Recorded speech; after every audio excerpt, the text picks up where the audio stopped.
Hello dear students, बहुत बहुत स्वागत है आप सभी बच्चों का हमारे चैनल स्टडी शार्क में। आज हम आपके लिए क्लास 10th की एक और नई कविता ले आए हैं बच्चे, जिसका नाम है यह दंतुरित मुस्कान। कविता को करने से पहले फटाफट बच्चे पाठ का सार देख लेते हैं जो इसमें दिया है आपको। तो यह दंतुरित मुस्कान कविता में छोटे बच्चे की मनोहारी मुस्कान देखकर कवि के मन में जो भाव उमड़ते हैं उन्हें कविताओं में अनेक बिंबों के माध्यम से प्रकट किया गया है। कवि का मानना है कि सुंदरता में ही जीवन का संदेश है। इस सुंदरता के की व्याप्ति ऐसी है कि कठोर से कठोर मन भी पिघल जाए। इस दंतुरित मुस्कान की महोकता अब तब और बढ़ जाती है जब उसके साथ नजरों का बागपन जुड़ जाता है। ठीक है।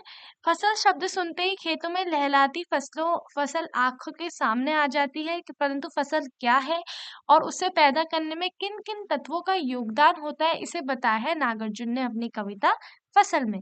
कविता यह भी रेखांकित करती है कि प्रकृति और मनुष्य संयोग से ही सृजन संभव है। बोलचाल की भाषा की गति और लय कविता को प्रभावशाली बनाती है। कहना ना होगा कि यह कविता हमें उपभोक्ता संस्कृति के दौर में कृषि संस्कृति के निकट ले जाती है। ठीक है। अब बच्चा फटाफट यह दंतुरित मुस्कान करते हैं। तो दंतुरित मुस्कान क्या होती है? सबसे पहले बच्चा, अगर मैं दंतुरित मुस्कान की बात करूं, दंतुरित मुस्कान वो मुस्कान होती है बच्चे बच्चे की जब बच्चा बहुत छोटा होता है, उसके नए नए दांत आए होते हैं, तो जब वो हंसता है उसी को हम लोग दंतुरित मुस्कान कहते हैं। तुम्हारी ये दंतुरित मुस्कान मृतक में भी डाल देगी जान, यानी कि एक मरे हुए व्यक्ति में भी तुम्हारी ये दंतुरित मुस्कान इतनी मनमोहक है कि उसमें भी जान डाल देगी। धूली दूसरा तुम्हारे ये गाछ छोड़कर तालाब मेरी झोपड़ी में खिल रहे जलजात, यानी कि तुम्हारे धूल से सने शरीर को देखकर तालाब छोड़कर मेरी झोपड़ी में जो है कमल के फूल जो है खिल रहे हैं। परस पाकर तुम्हारे ही प्राण पिघल कर जल बन गया होगा कठिन पाषाण, यानी कि तुम्हें ही छूने से, तुम्हें ही जो है स्पर्श करने से एक कठिन पाषाण यानी कि एक बहुत कठोर पत्थर भी जल बन गया होगा, अर्थात एक कठोर मन वाला व्यक्ति भी तुम्हें देखकर पिघल गया होगा। अब देखिए, हम्म, छू गया तुमसे कि झड़ने लगे, लग पड़े शेफालिका के फूल, यानी कि तुम्हें छूने से ऐसा लगता है कि बांस या बबूल के पेड़ से भी शेफालिका के फूल जो है गिर रहे हैं। ठीक है। अच्छा, नेक्स्ट क्या है? नेक्स्ट है तुम मुझे नहीं पाए नहीं पहचान, देखते ही रह गए अनिमेष, थक गए हो। देखते ही रहोगे अनिमेष, थक गए हो, आंख लूं मैं फेर। क्या हुआ यदि हो सके परिचित ना पहली बार, यदि तुम्हारी माँ ना बनी होती माध्यम, मैं न सकता देख मैं न पाता जान, तुम्हारी यह दंतुरित मुस्कान। ठीक है। तो इसका मतलब क्या है बच्चे? तुम मुझे पहचान नहीं पाए।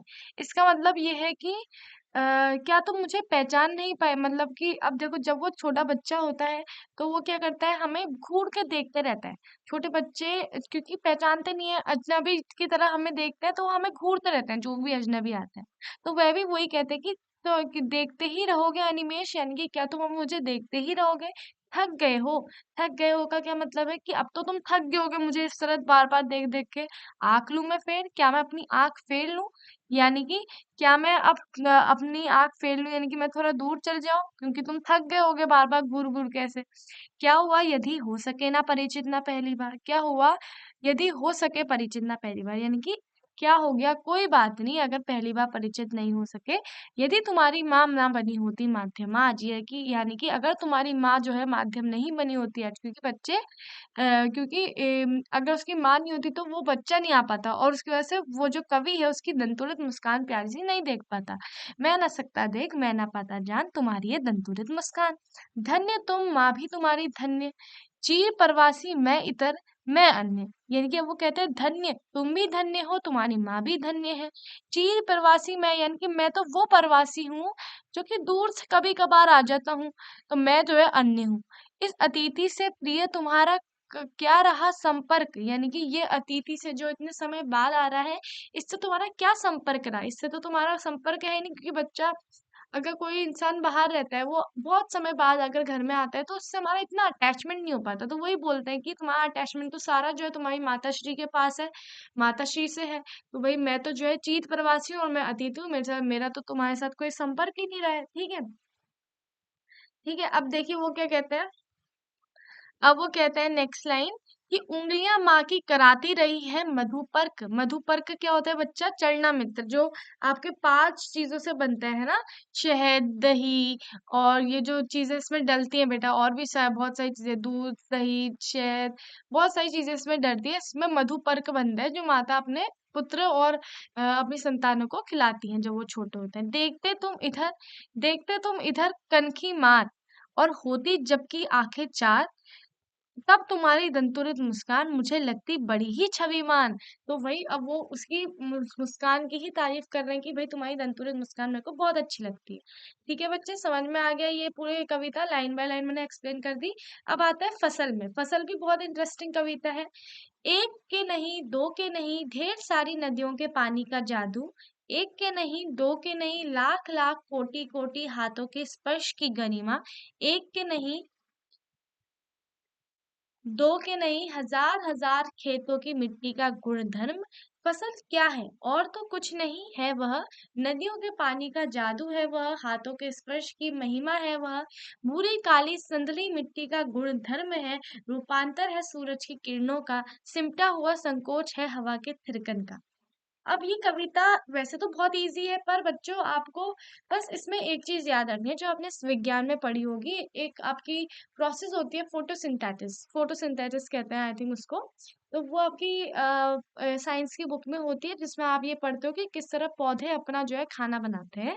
तो उसमें क्या करते हैं, पौधों को क्या क्या चाहिए होता है? पौधों को बेटा आपकी CO2 चाहिए होती है, कार्बन डाइऑक्साइड चाहिए होती है, फोटो जो ये होता है आपके प्लांट्स उनको सनलाइट भी चाहिए होती है प्लांट्स को। और क्या चाहिए होता है? प्लांट्स को और वाटर चाहिए होता है ना। और उनके अंदर वो एक पिगमेंट होता है जिसको हम लोग क्लोरोफिल बोलते हैं। तो ये चीजें चाहिए होती है प्लांट को उगने के लिए। तो अभी हम इन्हीं की बात कर रहे हैं। एक के नहीं, दो के नहीं, ढेर सारी नदियों के पानी का जादू है, यानी कि पानी, बहुत सारी नदियां जो है मिलके वो पानी पौधों को देती है, जिससे वह फसल उगती है, जिससे वह फसल उगती है। उसके बाद फिर एक के नहीं, दो के नहीं, लाख लाख कोटि कोटि हाथों की स्पर्श की गरिमा, यानी कि जब किसान वो पौधों को लगाते हैं तो उससे लगते हैं वो फसल, उससे वो फसल उगती है। एक की मेहनत नहीं है, बहुत सारे लोगों की मेहनत है, बहुत सारे हाथों की स्पर्श की गरिमा है। एक के नहीं, दो के नहीं, हजार हजार खेतों की मिट्टी का गुणधर्म। और आपको पता है कितनी मिट्टी जो है लगती है फसल उगाने के लिए। तो वो एक के नहीं, दो के नहीं, बहुत सारे खेतों की मिट्टी का गुणधर्म है। फसल क्या है? अब ये क्वेश्चन जो है यहाँ पर से जो जो ये पैराग्राफ है बच्चे, ये बहुत ज्यादा इंपॉर्टेंट है। और तो कुछ नहीं है वह, नदियों के पानी का जादू है वह, हाथों के स्पर्श की गरिमा महिमा है वह, पूरी काली संदली मिट्टी का गुणधर्म है वह, रूपांतर है सूरज की किरणों का, यानी कि सूरज की किरणें भी उतनी ही ज्यादा जरूरी है उसके लिए, सिमटा हुआ संकोच है हवा का थिरकन का। हवा क्यों? क्योंकि मैंने कहा ना कार्बन डाइऑक्साइड चाहिए होती है बच्चा, तो हवा का थिरकन का भी लिखा है। तो अब इससे आपको क्या पता चला? इस कविता से आपको केवल इतनी ही पता चला कि जब मनुष्य और प्रकृति साथ में मिलते हैं तभी सृजन संभव है, वरना सृजन संभव नहीं, सृजन जो है संभव नहीं है। तो अगर हमें सृजन करवाना है तो हमें मनुष्य और प्रकृति दोनों का ही साथ चाहिए। जब मनुष्य और प्रकृति साथ में आते हैं तभी सृजन संभव है, अन्यथा सृजन संभव नहीं है। ठीक है बच्चे, इस कविता से आपको ये पता चलता है। क्योंकि हमने दोनों कविताएं कर ली है तो फटाफट इनके प्रश्नोत्तर भी डिस्कस कर लेते हैं। बच्चे की दंतुरत मुस्कान का कवि के मन में पर क्या प्रभाव पड़ता है? तो बच्चे की दंतुरत मुस्कान का कवि के मन पर यह प्रभाव पड़ता है कि कवि बहुत ही ज्यादा उसकी मनमोहक मुस्कान देखकर बहुत ही ज्यादा मोहित हो उठता है। और वे बोलते हैं कि बच्चे की दंतुरत मुस्कान इतनी मनमोहक है कि मृतक में भी जो है जान डालने लायक है। फिर वो बोलता है कि बच्चे की दंतुरत मुस्कान इतनी अच्छी है कि क्या कहते हैं उसके उसको उसकी मुस्कान को देखकर या उसको स्पर्श कर कर, वो सब बेटा आप यहाँ पे लिख दोगे। ठीक है, मन पर क्या प्रभाव पड़ता है? मन पर यही प्रभाव पड़ता है कि उनको ऐसा लगता है कि ये इसकी मुस्कान इतनी अच्छी है कि मृतक, यानी कि जो मरा हुआ इंसान है उसमें भी जो है डांट डाल दी। ठीक है, तो मन में काफी अच्छा प्रभाव पड़ता है, मनमोहक प्रभाव पड़ता है। वो बहुत ज्यादा बच्चे को देख के खुश होते हैं। वो सब आपको इधर डाल देना है। उसके बाद ये भी लिख देना बच्चे कि किस तरह उसके धूल से सने हुए शरीर को देखकर तालाब छोड़कर जो है उनकी झोपड़ी में जो है कमल के फूल खिलते हैं, और उसको स्पर्श करने से एक कठोर से कठोर व्यक्ति भी पिघल कर पानी जैसा बन जाता है, एक कठोर पाषाण भी जो है पानी बन जाता है। ये लिख देना है। अब सेकंड क्वेश्चन है, बच्चे की मुस्कान और एक बड़े व्यक्ति व्यक्ति की मुस्कान में क्या अंतर है? बच्चे के बेटा दांत जो है ना आए नहीं होते हैं अच्छी तरह से, छोटे छोटे दांत होते हैं उनके। तो वो जो छोटे छोटे दांत वाली मुस्कान होती है ना, उसको देख के बड़ा ही मजा आता है। बड़े व्यक्ति की क्योंकि दांत अच्छी तरह मैच्योर हो चुके होते हैं, अच्छी तरह आ चुके होते हैं, तो उनकी मुस्कान में इतना कोई खास नहीं। लेकिन जो छोटे बच्चे होते हैं जिनके एक दांत नहीं है, नहीं आए, कुछ दांत नहीं आए हैं और एक दो दांत आए हैं, उनकी मुस्कान देखने में बहुत ज्यादा अच्छा लगता है। कवि ने बच्चों की मुस्कान के सौंदर्य को किन किन बिंबों के माध्यम से व्यक्त किया? तो मैंने बताया ना कि उसकी मुस्कान इतनी सुंदर है कि इतनी सुंदर है कि मृतक इंसान पर भी जान डाल देगी। ठीक है, ये करा। दूसरा, उसकी मुस्कान इतनी उसके धूसर शरीर यानी कि उसके धूल से सने हुए शरीर को छूकर धूल से सने हुए शरीर को छूकर क्या होगा, धूल से सने हुए शरीर को देखकर जो तालाब छोड़कर कवि के कहीं ना कहीं झोपड़ी में तालाब खिल रहे हैं। और फिर कवि ने ये भी कहा कि क्या कहते हैं आपके उसके जो है स्पर्श करने से कहीं ना कहीं क्या हो रहा है कि कठोर से कठोर पाषाण भी जल बन जा रहा है। और फिर उन्होंने ये भी बताया कि उसके स्पर्श इतना कोमल है कि बबूल और बांस के पेड़ से भी शेफालिका के फूल जो है झड़ रहे हैं। भाव स्पष्ट कीजिए, छोड़कर तालाब मेरी झोपड़ी में खिल रहे जलजात, यानी कि अब तालाब छोड़कर मेरी झोपड़ी में जो है कमल खिल रहे हैं। ऐसा क्यों कहता है कवि? क्योंकि उसका शरीर उसके धूल के सने हुए तुम्हारे शरीर को देखकर ऐसा लगता है, कहते हैं जो कवि हैं ये बताना चाहते हैं कि उसका धूल से सना हुआ शरीर ही क्यों ना हो, तब भी हमें उतना ही अच्छा लगेगा मानो कमल का सुंदर फूल ताराब को छोड़कर मेरी झोपड़ी में आकर खिल रहा हो। हो गया तुमसे कि झड़ने लगे शेफालिका के फूल बास था कि बबूल। तो इसका तो मैंने आपको बता ही दिया कि उनका शरीर इतना अच्छा है, इतना कोमल शरीर है कि स्पर्श करने में ऐसा लगता है कि बांस या फिर बबूल के पेड़ से भी शेफालिका के फूल झड़ रहे हैं। अब यहाँ पे रचना और अभिव्यक्ति देखते हैं हम। रचना और अभिव्यक्ति।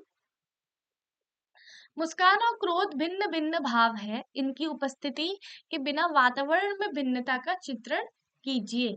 तो भिन्न भाव है, इनकी उपस्थिति से बने वातावरण की भिन्नता पर चित्रण कीजिए। जो जब मुस्कान आती है, जब कोई हंसता है तो बहुत ज्यादा खुशी मिलती है, हमें बहुत ज्यादा अच्छा लगता है। वो जो वाइब होती है वो बड़ी अच्छी आती है बच्चे। लेकिन अगर कोई इंसान क्रोध करता है निरंतर, तो उससे हमारे जो अंदर है नेगेटिव एनर्जी का संचार होता है और काफी गलत जो है वातावरण बन जाता है। तंदुरुस्त मुस्कान के से बच्चे की उम्र का अनुमान लगाइए और तर्क सहित उत्तर दीजिए।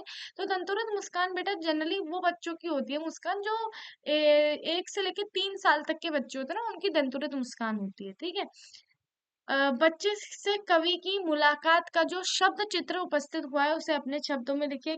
जब कवि को निरंतर घूरता रहता है तो कवि कहते हैं कि कहीं ना कहीं जो बच्चा है वो मुझे देख देख के थक गया होगा, मैं ही आके जो है फेर लेता हूँ।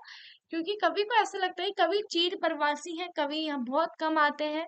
और कवि बच्चे के लिए अतिथि के समान है, जिसे वो बच्चा अजनबी समझकर निरंतर घूरते जा रहा है। तो वो जो शब्द चित्र है वो काफी ज्यादा मनमोहक है, काफी ज्यादा अच्छा लग रहा है। ठीक है, देखने में भी। ठीक है, अब देखो नेक्स्ट है। अम, आपका यहाँ पे कुछ पाठ्येतर सक्रियता है, ये आप पढ़ सकते हो बेटा। लेकिन अभी यहाँ पे है फसल। कवि के अनुसार फसल क्या है? फसल क्या है? फसल है बहुत सारी नदियों का पानी का समूह। पानी, बहुत सारी नदियां जब मिलती हैं, जब उन्हें पानी देती हैं, उसका जादू है। बहुत सारी नदियों के पानी का जादू है।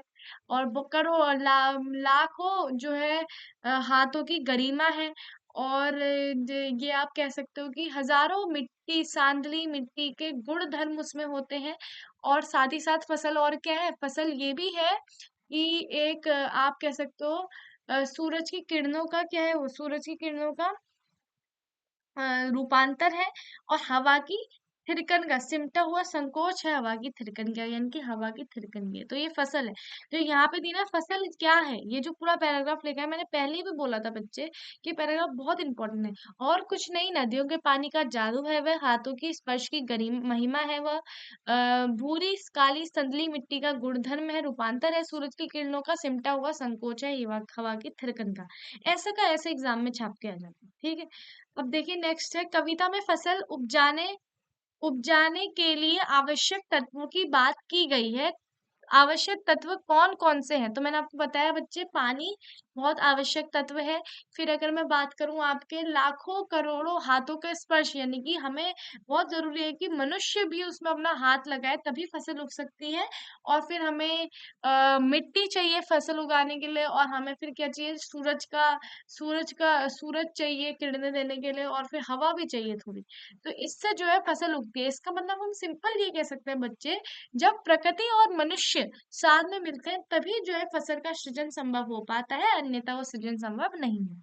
फसल को हाथों की स्पर्श की गरिमा और महिमा कहकर कवि क्या व्यक्त करना चाहते हैं? बहुत ही महत्वपूर्ण प्रश्न है ये आपका, ठीक है। और आता है कई बार क्वेश्चंस में भी, ठीक है। यहाँ पे क्या दिया है देखो, सिंपल सा आपको क्वेश्चन दिया है कि फसल को हाथों के स्पर्श की गरिमा। सबसे पहले देखो यहाँ पे, अगर अगर आप ये कविता फिर से देखोगे बच्चे, तो यहाँ पे आपको दिया है लाख लाख कोटि कोटि हाथों की स्पर्श की गरिमा, और उसके बाद यहाँ पे दिया है हाथों की स्पर्श की महिमा है। तो इसका मतलब क्या है, कवि यह कहना चाहते हैं बच्चे कि फसल केवल बीज, खाद, पानी, सूर्य और हवा के सहयोग से ही पैदा नहीं होती, अपितु इसमें किसान के परिवार के सभी सदस्यों का कठोर परिश्रम शामिल होता है। उनके कठोर परिश्रम के बिना फसल उगाना तथा फलना फूलना संभव नहीं है, ये कहना चाहते हैं वो। इसलिए उसने हजारों लाखों व्यक्तियों के परिश्रम को हाथों की स्पर्श की गरिमा और महिमा कहकर उन्हें विशेष महत्व दिया। ठीक है, ये आप अपने शब्दों में भी लिख सकते हैं, जरूरी नहीं है बहुत ज्यादा अच्छी आपको क्लिष्ट शब्दों का प्रयोग करना है, आप नॉर्मल जो है अपनी सरल भाषा में भी इसका उत्तर लिख सकते हैं। अब नेक्स्ट है भाव स्पष्ट कीजिए। रूपांतर है सूरज की किरणों का सिमटा हुआ संकोच है हवा की थिरकन का। आपको पता है कि बेटा फसल उगाने के लिए हमें सूरज की किरणों की आवश्यकता भी होती है और हवा की थिरकन की आवश्यकता भी होती है। तो वही कहा गया है कि हमें फसल अगर उगानी है तो ये दोनों चीजें भी बहुत आवश्यक है। तो इसको अगर आप लोग अच्छी भाषा में लिखना चाहते हैं तो आप ऐसे लिख सकते हैं, कवि के अनुसार फसल का स्वयं का अपना कोई अस्तित्व नहीं है, वह तो सूरज की किरणों का परिवर्तित रूप है जिसके द्वारा फसल को रोशनी मिलती है। साथ ही इसमें हवा का भी समान सहयोग है, उनके सहयोग से ही खेतों में लहलाती फसल खड़ी होती है। भाव यह है कि फसल को पैदा करने में सूर्य किरणें एवं हवा का सहयोग होता है, सभी की मेहनत व परिश्रम से फसल का निर्माण होता है। समझ में आ गया बच्चे? तो अब यहाँ पे देखो नेक्स्ट है रचना अभिव्यक्ति। कवि ने फसल को हजार हजार खेतों की मिट्टी का गुण धर्म कहा है। तो ये कहते हैं कहा है, मिट्टी के गुण धर्म को आप किस तरह परिभाषित करेंगे? मिट्टी के गुण धर्म को किस तरह परिभाषित करेंगे बेटा? मिट्टी में बहुत सारे मिनरल्स होते हैं आपके अच्छे अच्छे, आप कह सकते हो उसमें आपको पोटेशियम और इस तरह की जो चीजें हैं वो उसमें मिलती हैं, है ना। और डी वहां पे आपको पता है कि अच्छा जो है खाद भी उसमें होती है। तो मिट्टी के अनेक आवश्यक तत्व जैसे पोटेशियम, नाइट्रोजन, फास्फोरस व अन्य खनिज इत्यादि होते हैं जिन्हें ग्रहण करके फसल फलती फूलती है। मिट्टी की प्राकृतिक रूप से पाए जाने वाले यही तत्व मिट्टी के गुणधर्म है। मिट्टी के गुणधर्म अर्थात स्वभाव के कारण ही फसल का निर्माण संभव होता है। मैंने आपको अच्छी भाषा में भी यह उत्तर बता दिया। वर्तमान जीवन शैली में मिट्टी के गुणधर्मों को किस तरह प्रभावित करती है? अच्छा, तो यहाँ पे वर्तमान जीवन शैली में खेतों की उजाड़ कर कंकरीट के बड़े बड़े जंगल खड़े किए जा रहे हैं। जिस मिट्टी में सोना बरसने वाली फसल उगा करती थी, आज उस पर बहुमंजिली इमारतें बनाई जा रही हैं। यदि मिट्टी का गुण धर्म समाप्त हो गया तो मानव के अस्तित्व ही संकट पर पड़ जाएगा, क्योंकि हमें जो है बहुत जरूरी है फसल और ये सब खाद्य पदार्थ के लिए हमें फसल तो उगानी पड़ेगी बच्चे। नेक्स्ट है, मिट्टी द्वारा अपने गुण धर्म छोड़ने की स्थिति में क्या किसी भी प्रकार के जीवन की कल्पना की जा सकती है? तो इसका आंसर क्या है? देखिए बहुत सिंपल है, मिट्टी द्वारा अपने गुण धर्म छोड़ने की स्थिति में जीवन बुरी तरह प्रभावित होगा। हो ही नहीं सकता बेटा, जीवन जो है खतरे में आ सकता है, ठीक है।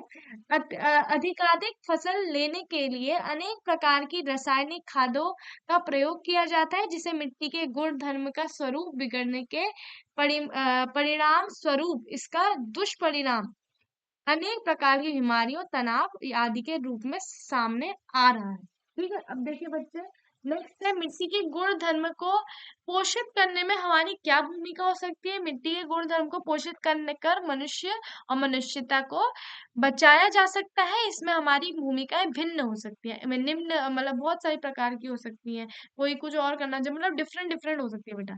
इस हम इस बात का विशेष ध्यान रखें कि मिट्टी के गुण धर्म को किसी प्रकार का नुकसान ना हो, और हम पर्यावरण संतुलन व वातावरण को प्रदूषित होने से बचाने के लिए वृक्षों को अधिक से अधिक संख्या में लगा सकते हैं। तो ये चीजें बेटा हम कर सकते हैं, ठीक है। तो आई होप आपको समझ में आ गया होगा। अब हम लोग ये चैप्टर हमारा कंप्लीट हो गया बेटा। अब नेक्स्ट वीडियो में हम लोग संगतकार जो आपके एक पोएम है वो करेंगे, और उसके फिर जो आपके लिटरेचर के चैप्टर्स हैं वो करेंगे। तो बहुत बहुत धन्यवाद बच्चों, आप सभी अच्छे बच्चों का जो अभी तक इस वीडियो में बने रहे और इसमें अच्छी तरह से उन्होंने इस चैप्टर को समझे। तो बहुत बहुत धन्यवाद। Okay, thank you so much dear student for watching.